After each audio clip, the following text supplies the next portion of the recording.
Hi. So, I've tried to film this video about 4 times. The first time I was coughing. I'm sick right now. I was too sick to record it.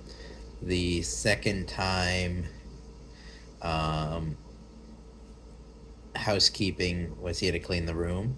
The third time, I ran out of space on my phone. Now, this is the fourth time.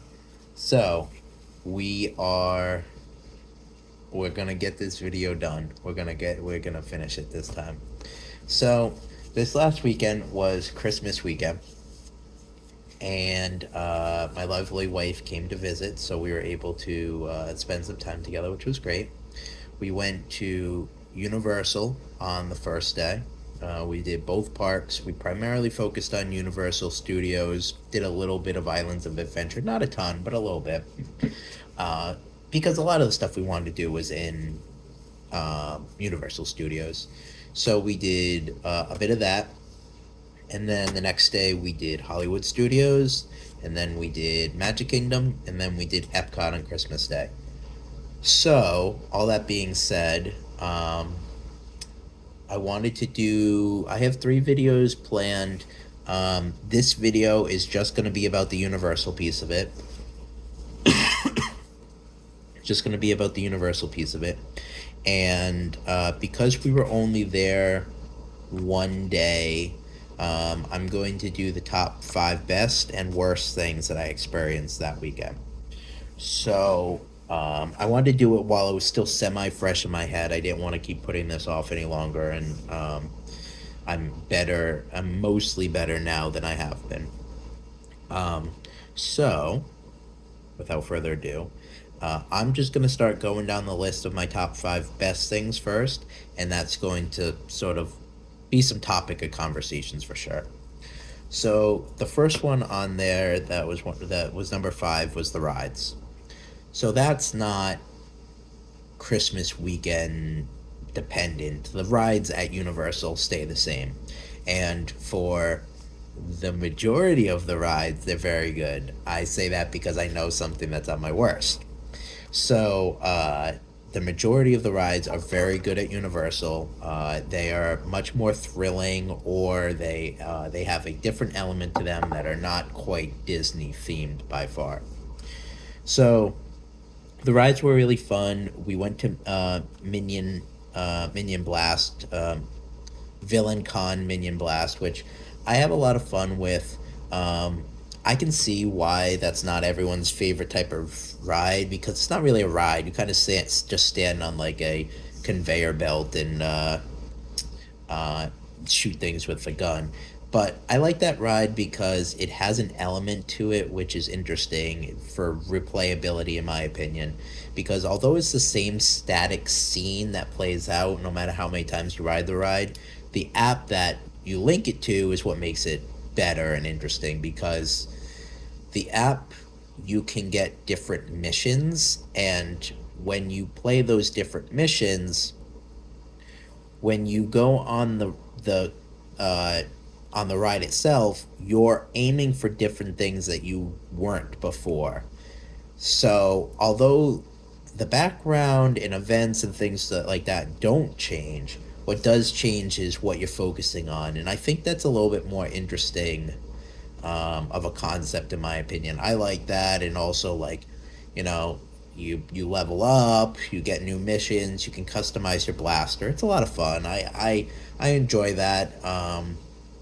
I can understand why it's not everyone's favorite, but I think it for a static ride to be able to have that versatility to it is good. So we started with that, and then went right off to the Mummy. The Mummy is fantastic. Um, it's a fast ride. The queue itself makes you more afraid than the ride actually is, because it's got a very ominous feeling. But the Mummy is a lot of fun, and I always I always use my benchmark of how intense a ride is or how good a ride is to Space Mountain, because in my opinion, Space Mountain is like the perfect ride. Everything moves quickly. The ride itself is a lot of fun. It's long enough that you feel worthwhile for waiting, and I really love Space Mountain. So when you ride the Mummy, I'm like, okay, how intense is it compared to Space Mountain? It's more intense than Space Mountain. Um, so it's a more intense ride, but I don't think it's at my peak of what I could ride. I think that's probably Hagrid. I think that's probably Hagrid. But it's a lot of fun. It's dark. It's spooky. They have a lot of great scenes in there. Even for old IP, it's still really good. We rode Fast and the Furious, which was interesting because I rode it once prior. My wife never rode it. And you sit on a bus and you see all of the stuff from Fast and Furious happens around you. Mind you, the bus is not like super action packed. Like it will jostle and things like that, but it is not doing anything insane. The reason why I mention this is because there were two women that were seated behind us that screamed at such a decibel that my ears hurt. Like it was so high that I couldn't perceive how loud they were screaming, just only that it was giving me pain.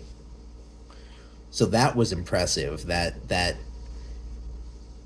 happened. Like, I wasn't happy about it at the time, but thinking back at it, that these two women were screaming over the equivalent of sitting in a bus and just watching stuff happen around you was hilarious now that I think about it. We went on Men in Black too. Men in Black is a fantastic ride. It takes that first sort of bit from the first Men in Black movie where Will Smith is training with all the rest of the recruits in that area, shooting at the shooting range. It does that simple concept done really well. I did not max out my score, which is harder to do allegedly than Buzz Lightyear. But I did get pretty close. I got 740,000 out of like the 999, and I've only rode it one more time prior to that one. So I did pretty good, all things considered. I didn't max out the score, but still really good. Um, Gonna try again next time, but it was a lot of fun. What other rides did we ride? Oh, we went on the Harry Potter ones. There was the Escape from Gringotts, which we didn't get to ride last time, so it was good to ride on that one again. That one is surprisingly intense as well. We were in the back two seats, and right at the beginning, like it's sort of like the floor falls out from under you, but you could see it down, so you kind of linger there for a second. So we were in the very back two seats, looking down this ravine in front of us, and then it shoots you down. So being in the very back was actually pretty intense because we were the highest up looking down at it. But it was a lot of fun. Forbidden Journey was good too. The problem that we had with Hagrid's was just it was no less than like an hour and a half or 2 hours at any given time because it was Christmas weekend. So we basically didn't get to ride that one. We could have gone at the end of the night and gone and waited in the queue, but by the time if it was 9 or 9:30 at close time, we waited for an hour and a half or 2 hours. It would have been 11, 11:30, getting close to 12, and we had Hollywood the next morning, so we opted to not do Hagrid's. But we had a lot of fun on the rides. They were really good. They're always really good, but um, they were reliably running. Didn't have a problem. I mean, stuff went down. Don't get me wrong, but uh, a little foreshadowing to what I will talk about in the Disney video. They didn't break a lot, which was good. So that's number five. So number four was the tribute store. So uh, every so often, Universal will do a tribute to one of its IPs, whether that's like Jurassic World or or even it doesn't even need to be specific to an IP. Sometimes it's a concept. Like, I think the first time we went, it was Stranger Things, and it was really cool. I never walked into that store before, but the ceiling looked like the Upside Down. I think that has been my favorite experience that I ever walked into that store. But so we went in there. The tribute store was obviously Christmas themed right now, and any of their IPs that have to do with Christmas were in there. They had um, they had the Yule Ball from Harry Potter. They had the Grinch. They have so Universal has a mascot that's called Earl the Squirrel. So a little background on this squirrel. Earl was a real squirrel that lived in the Universal tree once upon a time, and uh, short circuited the tree by chewing through wires and died because of that, but has since been uh, memorialized every year as they're like they hide a little Earl the Squirrel in like their trees or around places. So now Universal has just gone all in on Earl the Squirrel, and like they had an area of the tribute store just all dedicated to him. You could meet him for the meet and greet now. It was crazy, but it was really cute. There was some really nice, comforting areas like the wood fire looking area with like a chair there with the stockings, and it was really nice.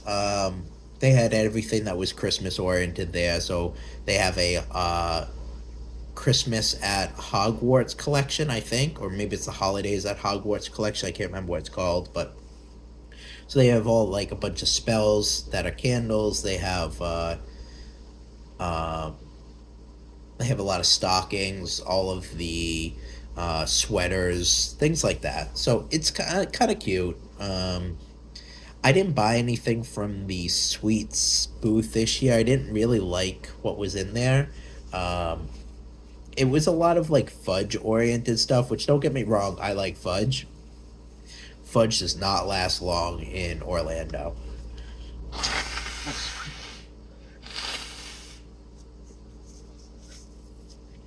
Sorry, still sick. So fudge does not last long in Orlando. So I would have either had to eat it there, or put it in my bag and melt and make a mess. So uh, no fudge.